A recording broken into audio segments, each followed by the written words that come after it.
quand même le premier microbiologiste du monde, c'est Pasteur qui a fait ça. C'est-à-dire, il a pris des raisins, il a mis des levures dedans, ça fait du vin.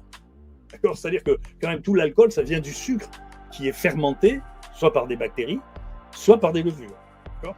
Donc on a continué dans cet aspect, et puis on s'est intéressé, du coup, dans notre culturomix, pendant très longtemps, on ne faisait que les bactéries, d'accord ? Parce qu'on était parti en dérivant des techniques moléculaires qui n'analysaient que les bactéries. C'est beaucoup plus difficile d'analyser les champignons. Et donc, par culture, on a été frappé de voir qu'on trouvait des champignons assez communément, et on a fait ensuite un travail chez les malades, chez les gens qui avaient des NASH, on trouvait dans 100% de cas des levures, chez les gens qui n'avaient pas de NASH, on ne trouvait pas de levures. D'accord ? Très bien, on regarde, et donc on regarde ce que font les levures. On fait un premier papier, et dans ce papier, on montre que les levures font fermenter de manière extraordinaire, comme l'avait dit Pasteur.